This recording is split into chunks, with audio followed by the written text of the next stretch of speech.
तो next lecture पे बढ़ते हैं पैराबोला के। तो आज हम शुरुआत करने वाले हैं position of a point with respect to parabola. Position of a point with respect to a parabola. ठीक है, तो पैराबोला दिखने में तो जो हमारा स्टैंडर्ड पैराबोला है वो इस तरीके से होता है। तो इसमें ऐसे इनसाइड और आउटसाइड वाली कोई चीज़ तो है नहीं, लेकिन जो जो इसका था, तो फोकस जिस एरिया में बाउंडेड है इस वाले को हम इनसाइड बोलते हैं। यानी इस कर्व के लेफ्ट में जितने भी पॉइंट आ रहे हैं इसके बीच में वो सारे इनसाइड है, और यहाँ जितने भी पॉइंट हैं, यहाँ जितना भी इस एरिया में वो आउटसाइड है। ठीक है, तो स्टैंडर्ड पैराबोला की बात कर लेते हैं। स्टैंडर्ड पैराबोला एक हमारा है y² = 4ax। अब मैं इस पे एक पॉइंट ले लेता हूँ x1, y1। ये तो इसके ऊपर है, तो इसके ऊपर है तो वो तो सेटिस्फाई करेगा इस इक्वेशन को, यानी y1² - 4ax1 क्या है, वो 0 है, because this point lies on this parabola. अब मैं एक पॉइंट यहाँ लेता हूँ, तो उसका एब्सिस है तो x1 ही होगा, और ऑर्डिनेट कुछ y2 ले लेता हूँ। अब क्लियरली इस फिगर से मैं ये बोल सकता हूँ length of y2 is greater than length of y1। तो y2 is greater than y1। अगर ये पॉइंट ऐसे नीचे होता तो मैं ये नहीं बोल सकता, लेकिन अगर ये नीचे भी होता तो मैं एक चीज़ क्लियरली बोल सकता था, y2 का square is greater than y1 का स्क्वायर, क्योंकि उसकी दूरी जो है एक्सेस से ज़्यादा है तो वो बाहर है। y2 की दूरी एक्सेस से जितनी है और y1 की जो दूरी है, जो पॉइंट x1, y1 इस पर लाई कर रहा है, उसकी जो दूरी है और जो बाहर लाई कर रहा है उसकी दूरी ज़्यादा है। तो इधर भी अगर होता तो ये लेंथ इसके कंपैरिजन में कम होती, तो ये तो मैं कंफर्म तरीके से बोल सकता हूँ। तो y2² should be greater than y1², और y1² यहाँ पे क्या था, 4ax1 था, तो y2² should be greater than 4ax1, यानी y2² - 4ax1 is greater than 0। ठीक है, तो कोई भी पैराबोला, जैसे ये बाहर था पैराबोला, तो पैराबोला के तो क्या कंडीशन आ रही है आउटसाइड की, ये कंडीशन हम आउटसाइड के लिए लिख रहे हैं। तो कंडीशन ये आ रही है कि उसमें अगर पॉइंट रखो स्टैंडर्ड फॉर्म में, यानी y² - 4ax में अगर वो पॉइंट रखो तो क्या आना चाहिए, ग्रेटर देन 0। इसका मतलब क्या हुआ कि अगर y1² - 4ax1 ग्रेटर देन 0 है, इसका मतलब है आउटसाइड है पॉइंट।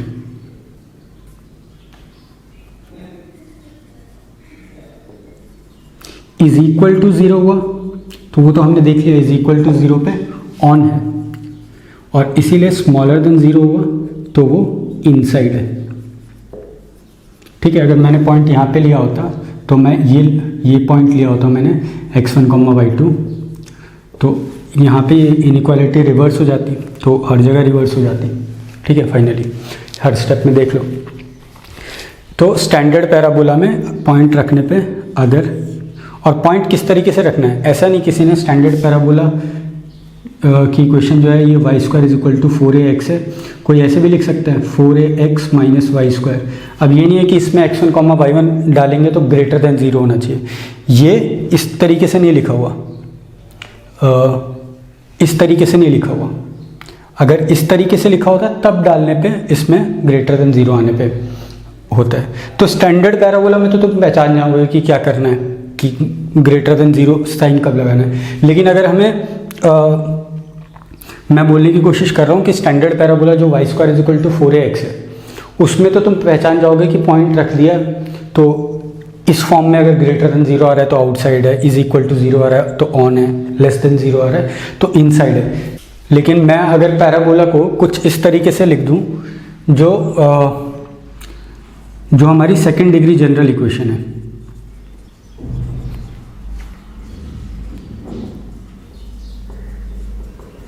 तो इसमें तो हमें पता नहीं है कि ये ऐसा लिखा हुआ है या ऐसा लिखा हुआ है। इन दोनों में अंतर क्या है? माइनस का मल्टीप्लिकेशन क्या हुआ है, तो हमें पता नहीं है कि स्टैंडर्ड ये वाली फॉर्म जो है वो ऐसे लिखी है या ऐसे लिखी है। तो हम क्या कर लेंगे, हमें एक थंब रूल मालूम है कि जो फोकस है वो अंदर होता है, तो फोकस निकाल दो उस पैराबोला का। अगर इस फॉर्म में दिया हुआ है तो उसका फोकस निकाल लो और फोकस रख के देखो इसमें। अगर फोकस रख के नेगेटिव आ रहा है तो जितने भी पॉइंट इनसाइड होंगे वो नेगेटिव ही देंगे और जो बाहर वाले पॉइंट होंगे वो पॉजिटिव देंगे। अगर फोकस इसमें रखने पे पॉजिटिव आ रहा है तो अंदर वाले पॉइंट पॉजिटिव देंगे और बाहर वाले पॉइंट नेगेटिव देंगे। ठीक है,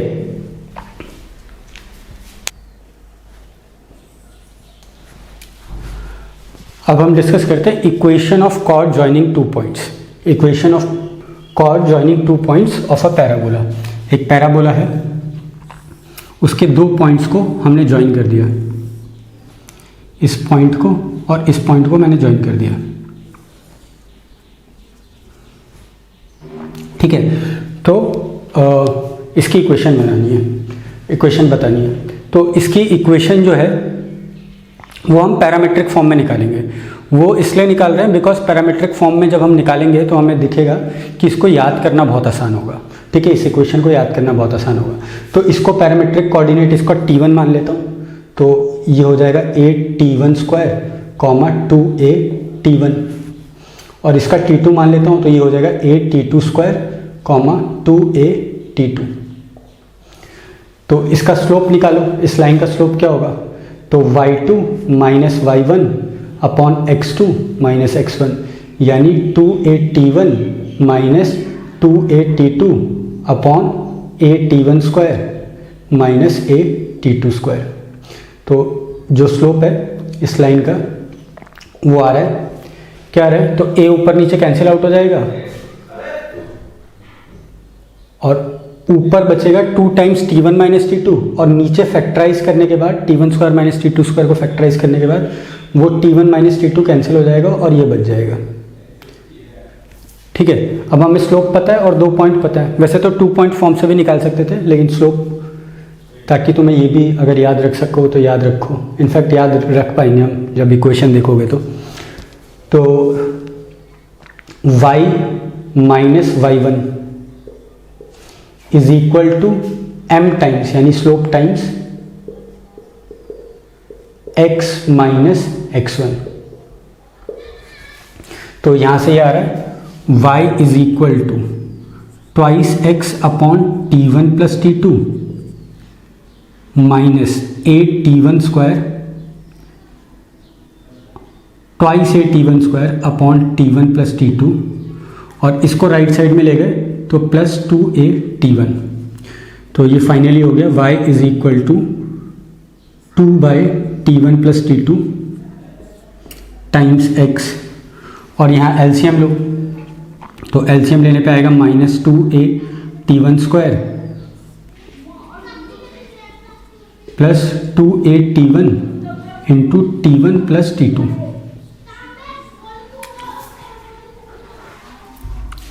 y is equal to 2 upon T1 plus T2 into x. अच्छा, ये माइनस 2AT1 स्क्वायर और प्लस 2AT1 स्क्वायर ये कट कैंसिल आउट हो जाएगा, और फाइनली ऊपर बचेगा ट्वाइस AT1 T2।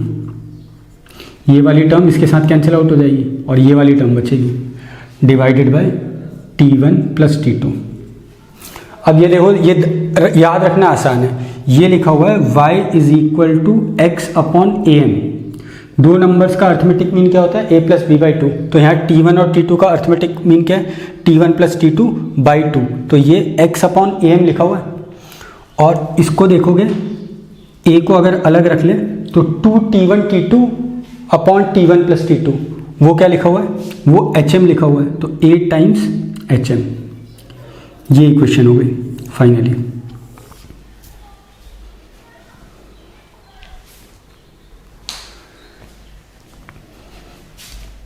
तो फाइनली जो हमारी इक्वेशन बची थी वो क्या बची थी, y is equal to twice x upon T1 plus T2 plus 2a times T1 T2 upon T1 plus T2। अब मान लो ये जो कॉर्ड है ये एक्सिस को c, 0 पे क्रॉस कर रहा है, c, 0 पे क्रॉस कर रहा है। तो T1 और T2 के बीच में रिलेशन क्या होगा, तो मैं c, 0 को अगर ये क्रॉस कर रहा है तो c, 0 इसको सेटिस्फाई करना चाहिए। तो c, 0 रखा तो y 0 रखा, x की जगह c रखा, तो ये आ गया।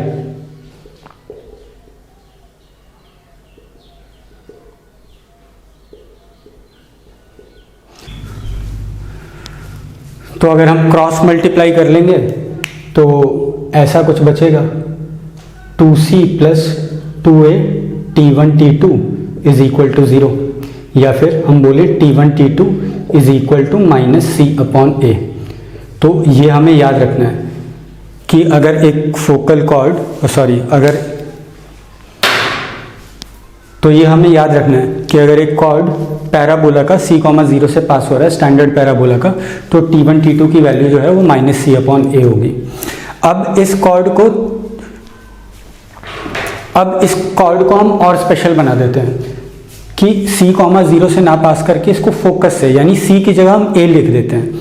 तो c की जगह अगर a लिख देंगे, c की जगह if c is equal to a, तो ये क्या हो जाएगा, फोकल कॉर्ड हो जाएगा, फोकल कॉर्ड हो जाएगा। और फोकल कॉर्ड के केस में c की जगह यहाँ पे a रखो तो क्या आ रहा है, T1 T2 is equal to -1। तो अब मैं सारी बात फोकल कॉर्ड के बारे में करने वाला हूँ। तो हम सारी बात फोकल कॉर्ड के बारे में करने वाले हैं। तो फोकल कॉर्ड के केस में हमने देख लिया T1 T2 is equal to -1, ये T1 है, यहाँ पे T2 है। तो ठीक है, अगर T1 T2 is equal to -1 है तो T2 को मैं लिख सकता हूँ -1 अपॉन T1।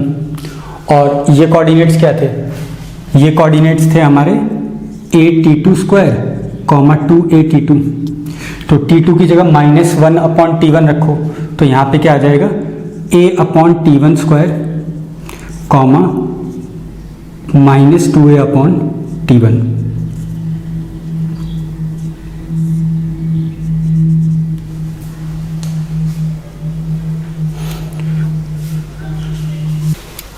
तो ये हमारे एंड्स ऑफ फोकल कॉर्ड होगा कि हमें एक पॉइंट का पैरामीटर T1 मालूम है तो दूसरे का -1 अपॉन T1 होगा, तो उस अकॉर्डिंग ये हो जाएगा। ये भी हमें याद रखना है।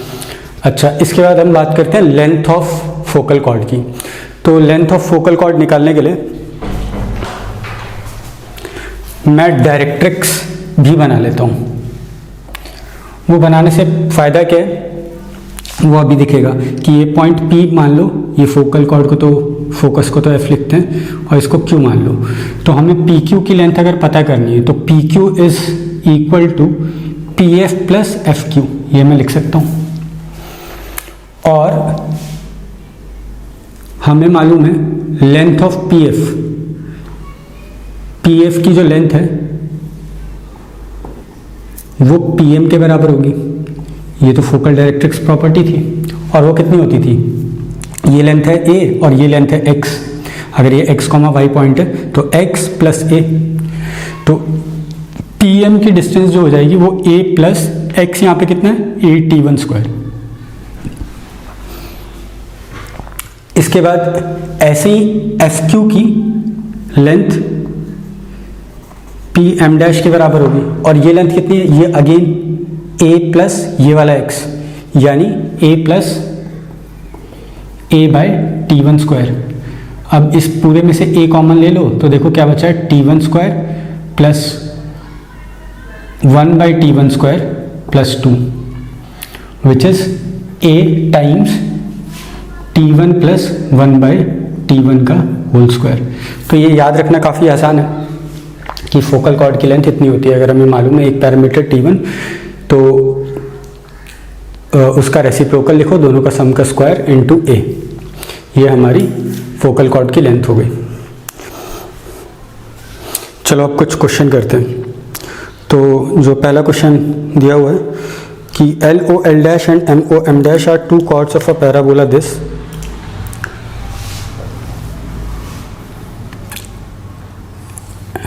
एक पैराबोला है, उसका एक कॉर्ड है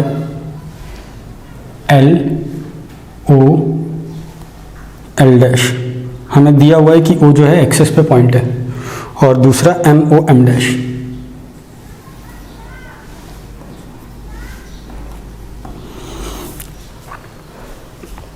रेडिकल एक्सिस, अच्छा रेडिकल एक्सिस कैसे मिलता है? तो अगर किसी ने नहीं पढ़ा है तो रेडिकल एक्सिस में याद दिला दूं कि दो स्टैंडर्ड सर्कल को सबट्रैक्ट करने पर रेडिकल एक्सिस मिल जाता है। अच्छा, तो ये जो दोनों कॉर्ड है वो सेम पॉइंट से पास हो रही है, तो मैं इसको C,0 बोल देता हूँ। तो बोला हुआ है कि रेडिकल एक्सिस जो है वो वर्टेक्स से पास होगा, ऐसा प्रूव करना है।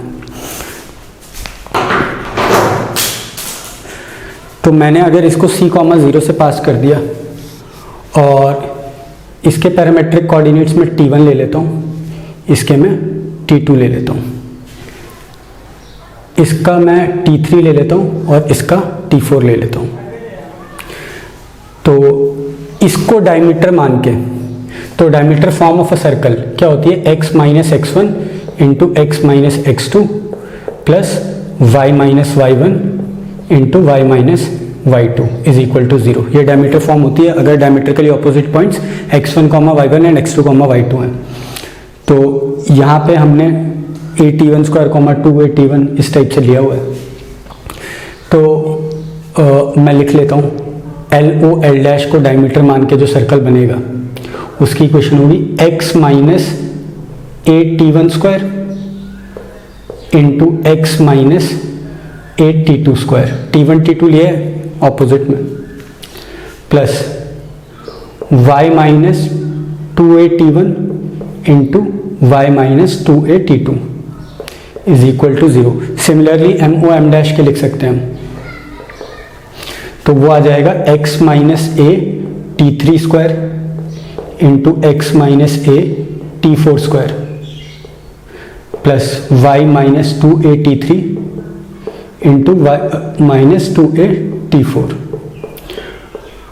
अब ये स्टैंडर्ड फॉर्म में लिखे हुए हैं, वैसे तो डायमीटर फॉर्म में लिखे हुए हैं, बट स्टैंडर्ड फॉर्म में क्या होता है? एक्स स्क्वायर का कोफिशिएंट या वाई स्क्वायर का कोफिशिएंट बोल दो 1 होता है।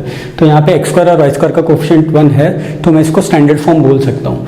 तो मैं इन दोनों इक्वेशन को सबट्रैक्ट कर लेता हूँ। इन दोनों इक्वेशन को मैं सबट्रैक्ट करूंगा तो यहाँ एक एक्स स्क्वायर बनेगा, यहाँ एक एक्स स्क्वायर बनेगा, वो तो हो जाएगा 0। ठीक है, सबट्रैक्ट करने के बाद यहाँ पे वाई स्क्वायर बनेगा, ये भी वाई स्क्वायर बनेगा, वो भी हो जाएगा 0। एक्स कितने आएंगे इस वाली इक्वेशन में? तो इससे एक एक्स आएगा इन दोनों के मल्टीप्लिकेशन से, और इन दोनों के मल्टीप्लिकेशन से एक एक्स आएगा। तो कितने एक्स आ रहे हैं? तो इन दोनों के मल्टीप्लिकेशन से आ रहा है एक माइनस AT1 स्क्वायर, और इन दोनों के मल्टीप्लिकेशन से आ रहा है एक माइनस AT2 स्क्वायर। ठीक है, माइनस कॉमन लेके मैं प्लस लगा लेता हूँ। इसमें से मैंने ये सब ट्रैक किया है, तो एक्स स्क्वायर तो कैंसिल आउट हो गया। यहाँ कितने एक्स आ रहे हैं?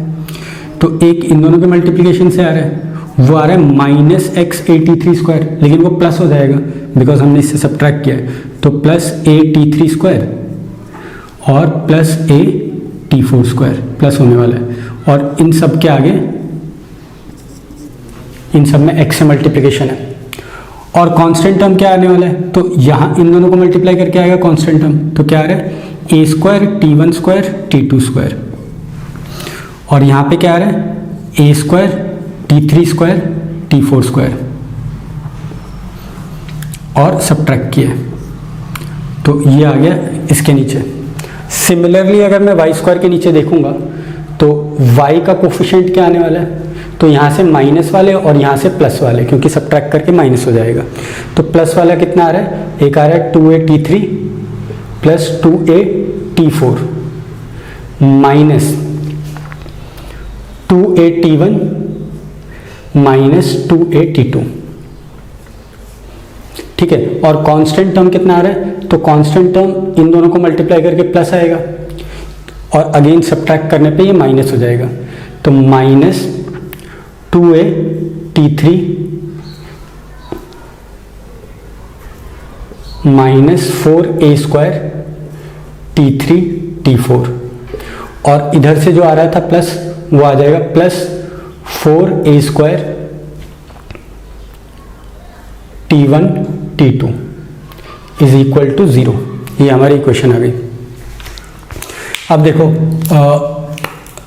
ये अगर c, 0 है तो t1 t2 की वैल्यू -c/a होनी चाहिए, और ये भी t3 और t4 है और ये भी सेम पॉइंट से पास कर रहे हैं, तो t3 t4 की वैल्यू भी -c/a होनी चाहिए।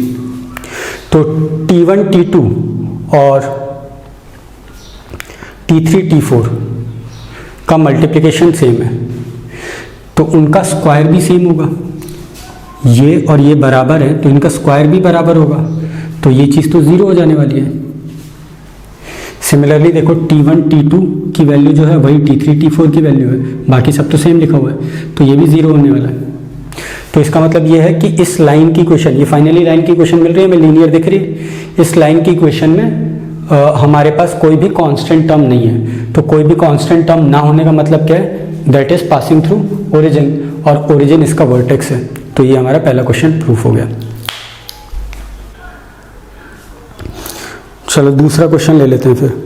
तो दूसरे क्वेश्चन में बोला हुआ है all chords of a parabola subtending a right angle at vertex passes through a fixed point 4, a। ये हमें प्रूफ करना है। तो स्टैंडर्ड पैराबोला में कोई भी कॉर्ड अगर वर्टेक्स पे 90 डिग्री बना रहा है, ये 90 डिग्री बना रहा है ये वाला कॉर्ड,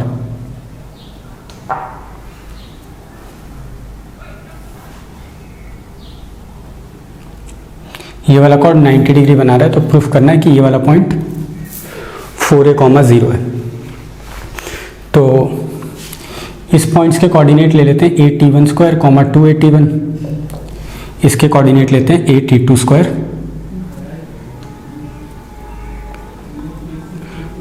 2a_t2, और ये पॉइंट तो हमें पता है ओरिजिन 0, 0 है। अब इसका स्लोप निकालते हैं, तो वो हो जाएगा 2a_t1 - 0 अपॉन a_t1² - 0, इस लाइन का स्लोप। तो 2a_t1 - 0 अपॉन a_t1² - 0, तो a कैंसिल आउट हो गया और ऊपर नीचे एक t कैंसिल आउट हो गया, तो 2/t1 आ गया। सिमिलरली इसका निकालेंगे तो t1 की जगह बस t2 रखा हुआ है यहाँ पे, तो इसका 2/t2 आ जाएगा। अब ये दोनों लाइन्स 90 डिग्री बना रही हैं, तो दो लाइन अगर आपस में 90 डिग्री बना रही है तो उनके स्लोप का प्रोडक्ट कितना होना चाहिए, -1 होना चाहिए। यानी t1 t2 कितना होना चाहिए, -4 होना चाहिए। और मेरे को मालूम है अगर, और मैं ये पॉइंट जो है वो c, 0 मान लेता हूँ। मेरे को 4a, 0 प्रूफ करना है तो c, 0 मान लेता हूँ। मेरे को मालूम है कि अगर ये c, 0 से पास होता है तो t1 t2 की वैल्यू -c/a होती है। ठीक है, तो t1 t2 की वैल्यू -c/a होती है, यानी ये -4 के इक्वल होना चाहिए, यानी c 4a के इक्वल होना चाहिए। तो ये प्रूफ हो गया कि ये 4a, 0 से पास होगा। चलो अगली चीज़ हम डिस्कस करते हैं, line and a parabola. Line और पैराबोला के बीच में क्या क्या रिलेशन हो सकता है। तो जब हमने सर्कल में पढ़ा था ये सेम चीज़, तो सर्कल और पैराबोला के बीच में 3 रिलेशन थे कि सर्कल के या तो बाहर से चला जाए, या तो सर्कल को टच करते हुए चला जाए यानी टेंजेंट, या फिर सर्कल को 2 पॉइंट पे कट करते हुए चला जाए यानी सेकेंड। तो यहाँ पे भी सेम कंडीशंस होंगी, लेकिन यहाँ पे एक थोड़ी एक्स्ट्रा कंडीशन और है जिसके बारे में मैं बात करूँगा। तो एक कंडीशन तो ये कि ये बाहर से चले जाए, एक कंडीशन ये कि इसको टच करते हुए चले जाए, एक कंडीशन ये कि इसको कट करते हुए चले जाए 2 पॉइंट पे, और एक ये भी हो सकता है कि केवल एक ही पॉइंट पे कट करे, ऐसा। ठीक है, ये टेंजेंट नहीं है लेकिन एक ही पॉइंट, ये एक्सेस के मैंने पैरेलल बनाया, एक ही जगह कट करेगा, ये आगे जाके कट नहीं करने वाला क्योंकि ये तो एक्सटेंड होता जा रहा है पैराबोला का पार्ट। ठीक है, तो ये क्या हो गया, ये तो टेंजेंट वाला केस हो गया, इसको मैं 1 लिख लेता हूँ। ये सीकेंड वाला केस हो गया, इसको 2 लिख लेता हूँ, इसको मैं 3 लिख लेता हूँ, और इसको मैं 4 लिख लेता हूँ। लाइन की, पैराबोला की स्टैंडर्ड इक्वेशन ले लेते हैं, y² = 4ax, और लाइन की इक्वेशन में लिख लेता हूँ y is equal to M X plus C, और हम देखते हैं कि ये 1 2 3 4 सिचुएशंस कैसे अराइज होती हैं। तो जब मैं इन दोनों को सॉल्व करूँगा, तो इन दोनों को अगर मैं सॉल्व करूँगा और y की जगह मैंने ये लिख दिया, तो ये क्या लिखा, एम एक्स प्लस सी का whole square is equal to 4ax। y की जगह मैंने ये पुट करके यहाँ रख दिया। तो ये देखो, ये x में क्वाड्रेटिक आ गई, तो ये क्या आ गया, एम स्क्वायर एक्स स्क्वायर, और क्या है 2mc(x), 2mc, और इसको भी इधर ले आता हूँ, तो 2mc minus 4a times x, इतने x है, और constant term plus c square is equal to 0। तो हमें पता है कि अगर d इज इक्वल टू 0 होगा तो ये हमारा 1 आने वाला है। क्यों? क्योंकि अगर इसका डिस्क्रिमिनेंट 0 है तो इसका इस इक्वेशन का, इस क्वाड्रेटिक इक्वेशन का केवल एक ही रूट आएगा। तो एक ही रूट आएगा तो वो ये वाला केस है कि एक ही जगह टच कर रहा है। अच्छा, इस वाले के बारे में बात करेंगे, इसमें कंफ्यूज मत होना, ये कुछ और है कि ये तुम्हें लग सकता है d इज इक्वल टू 0 पे, ये भी एक पॉइंट पे कट कर रहा है, तो एक पॉइंट तो इस d इज इक्वल टू 0 करने पे इसमें भी आ रहा है, तो ये किसी और तरीके से आएगा। और d ग्रेटर देन 0 पे सेकेंड वाला केस अराइज होना चाहिए कि दो जगह कट कर रहा है, क्योंकि d ग्रेटर देन 0 होता है तो 2 पॉइंट्स पे कट कर रहा होता है, 2 रूट्स होते हैं तो 2 पॉइंट्स पे कट कर रहा होता है। और तीसरा d लेस देन 0 होने पे थर्ड केस अराइज होना चाहिए। अच्छा, फोर्थ केस कब अराइज होगा? तो ये एक ही जगह कट कर रहा है, तो ये एक ही जगह अगर कट कर रहा है तो वो ऐसे हो सकता है कि अगर ये इक्वेशन क्वाड्रेटिक ही ना बने, तो ये क्वाड्रेटिक नहीं कब बन सकती? तो ये तब हो सकता है जब m की वैल्यू 0 दिख भी रहा है हमें, हमने स्लोप क्या 0 एक्सेस के पैरेलल रखा है, तो इस 0 स्लोप का है ना, ये y is equal to something constant आ रहा है, तो यहाँ पे ये सी स्क्वायर बचेगा केवल। ठीक है, तो यहाँ पे केवल सी स्क्वायर हो रहा होगा, ये एम एक्स 0 हो गया तो m तो 0 हो गया। ठीक है, m 0 हो जाएगा तो ये वाला पार्ट और ये वाला पार्ट तो गायब हो गया, तो हमें दिख रहा है x की एक ही वैल्यू आ रही है। तो ये तब होगा जब स्लोप इज पैरेलल टू, यानी line is parallel to axis.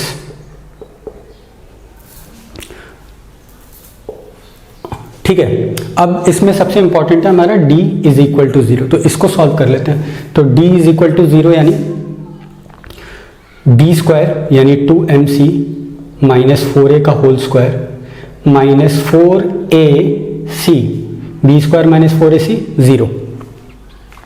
अब b स्क्वायर माइनस 4ac 0 किया तो देखो यहाँ से क्या आ जाएगा, 4m square c square plus 16a square minus 16mca minus 4m square c square is equal to 0। तो ये दो टर्म्स कैंसिल आउट हो गई, 16 कॉमन लेके हमने हटा दिया, तो ये बचा a square is equal to mca, यानी c is equal to a upon m। ठीक है, तो for c is equal to a upon m, for c is equal to a upon m, any line y is equal to mx plus c is tangent to the parabola y square is equal to 4ax। तो y is equal to mx, c की जगह क्या रखना है, a upon m, तो ये हमारा tangent होगा। ठीक है, ये हमारा टेंजेंट होगा स्टैंडर्ड पैराबोला को किसी भी m के लिए except m is equal to 0। m 0 नहीं होना चाहिए, m 0 हो गया तो ये तो डिटरमाइन नहीं कर पाएंगे, और m 0 तो हमें पता है कि ये स्लोप वाले केस जब पैरेलल टू एक्सिस वो एक जगह कट करने वाला केस था। ठीक है, तो ये हमारी सारी चीज़ हो गई टेंजेंट के बारे में कि स्लोप फॉर्म में। ठीक है,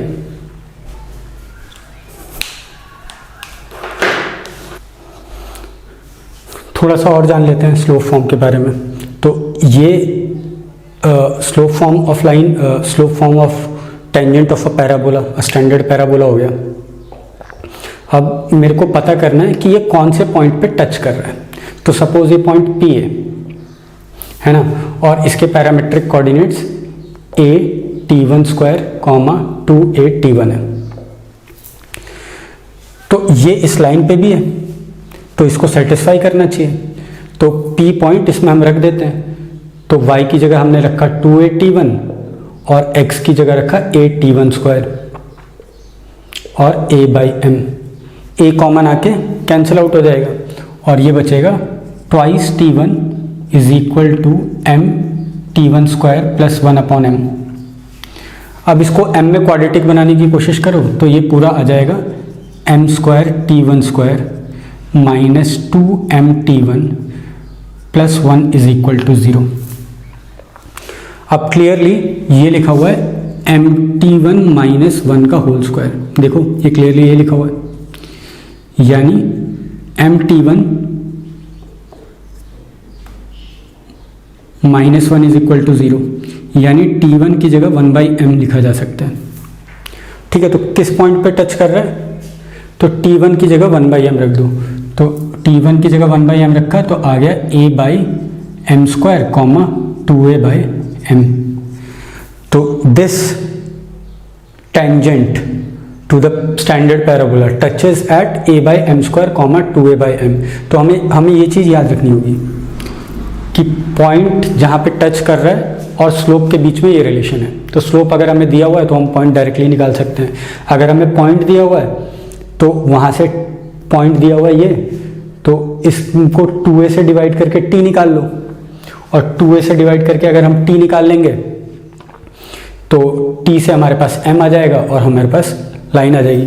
फॉर एग्जांपल अगर मान लो हमें इसकी फॉर्म में t की फॉर्म में ना रख के मेरे को m की फॉर्म में ना रख के मेरे को t की फॉर्म में टेंजेंट की इक्वेशन, मेरे को पॉइंट दिया होता है और टेंजेंट की इक्वेशन पता करनी होती, तो हमें t1 की जगह क्या रखना है, t की जगह m की जगह क्या रखना है, m की जगह मेरे को 1 बाई t1 रखना है। m की जगह मैं 1 बाई t1 लिख सकता हूँ, तो m की जगह 1 बाई t1 रख दो यहाँ पे, तो ये आ गया y is equal to x by t1 plus a t1। m की जगह 1 बाई t1 रखा तो यहाँ से आ गया y t1 is equal to x plus a t1 square. तो ये इसको हम बोलते हैं पैरामेट्रिक फॉर्म ऑफ टेंजेंट।